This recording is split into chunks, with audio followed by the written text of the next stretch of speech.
Why don't you give me a big picture on what you think related to making it count? What does that look like? Making it count. Well, as I get older, my motto, and I think I've told you this before, is Fortis, Parago, Latin for finish strong. I don't have a time machine. I can't go back and fix a bunch of stuff, which I would. Many times I wish there were crop failures. Some of the seeds that I planted. It'd be nice to have a few crop failures. But, as you've said, and I've read in the Word that, life is seed time and harvest. And as long as man is here, that's in motion. That's not going to stop. So it's a daily thing. My mindset when it comes to the book called The Slight Edge. And it's just, how do I approach my day? And I just want to win the day. And not to sound cliche, there's a lot of movie quotes like that and things like that, but I think it matters. And I just wanted to, make daily deposits of good progress moving forward with who I am physically, mentally, emotionally, with my family, with my peers, my friends, my business partners. That's what I want to do. That's my goal. So. In your experiences, in the military as a police officer, as well as in your business, what kinds of life-changing things have you observed from a principle perspective, where you've seen somebody grab a hold of something and then it's really made a big difference in their lives? What types of things come to mind? Oh, there's positive and negative. I mean, I've seen, the dark side where, people, their lives end, they end early. And, I wonder if they had a chance to make different choices that it would be different. It's not like negative reinforcement, but it's something to consider. I mean, and if I separate law enforcement specifically, I don't ever remember being called to a house to say, hey, how you doing? Good to see you. Life is good. Here, have a piece of cherry pie. They were at their wits' end. They were challenged to a great degree. They needed the police. And if you think about it, that's a lot of negative conversations where I believe that we are in life based on the decisions that we made to that point.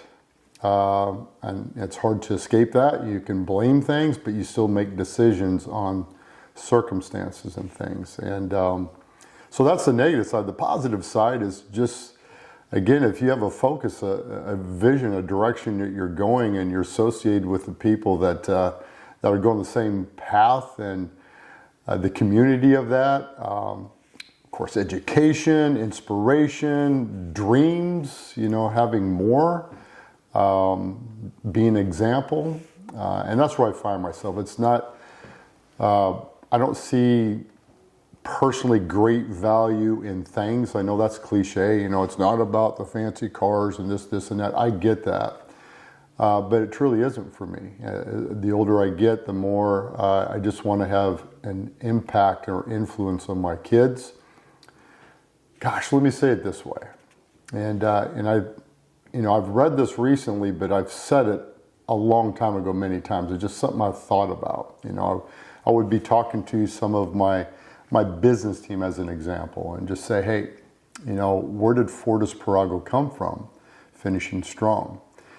And the irony, many conversations I have today, like, sitting at the fitness center or the sauna, just dialoguing about our government and the future and things, our history. And I am continued to be surprised that the youth today don't know their history. I could say something as this: do you know who wrote the Gettysburg Address? Things like that. And they don't know. And I'm going to stop there. There's so many examples, but I thought about that. It'd be pretty naive of me to think that the general masses, the public, would remember me. The fact is, it doesn't happen in families. And I would question the business team. I would say, raise your hand if you know your great-great-great-great grandfather. Nobody ever raises their hand. Mm-hmm. And I thought, you know what, that's what I'm going to do the best, where maybe I draw attention to that, where, not because Brent Harris or Brent and Brenda, my wife, were so great, is just remembering where you came from, your lineage. I mean, being an example, I think that's important. If my family can remember who we are, who I am, I think that would be good across the board if all families thought that way. Because then you would think about the actions that you take. You would consider things, the consequences or the successes of the things that you do and say and actions that you take. Because once it's said, I mean, you can't bring it back. Words are powerful, and certainly actions. And I think if you understood that, you would consider that more in your daily planting of seeds. I don't know if that makes any sense.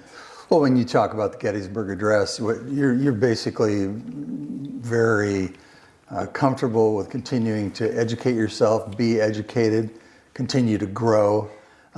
So as far as that relating to making your life count, what kind of an asset is that when the more knowledge and the more understanding you have, what kind of an asset is that for people?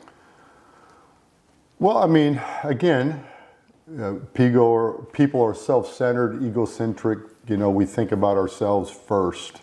It's kind of like you're working at the job, and why'd the boss do that? Or the military, the commander. Why is the commander having us do this? We could be doing this better. We see our world, and we call attention to, this perhaps could be better if we did this and we took this direction. But the reality is, once you're in a leadership role, leading family, being a good citizen, when you have a bigger picture. When I was a commander, I had more information to make decisions. I had more information than the soldier did. And the reality is, if they knew what I knew, and the reason I made my decision based on more information, they would probably be in agreement. There's a bigger picture. It's more than just about us. Even in politics, I mean, you see the arm wrestling. Once the commander-in-chief is in there, they have more information than anybody does. And they make decisions based on more information. And it's just like growing up. You're a parent and your children, don't do that. We have history, we have knowledge. So the more you know where you came from, and I'm proud of our country, of course. I mean, the republic that was formed up is so amazing. I've read somewhere that the longest standing government, constitution, whatever you want to call, in the existence of humanity in the world is the United States Constitution. Now think about that. It's a little over 200 years old, but yet it stands longer than anything else. That says something. So I think knowledge helps you make better decisions, be a better example, and perhaps take your eyes off yourself.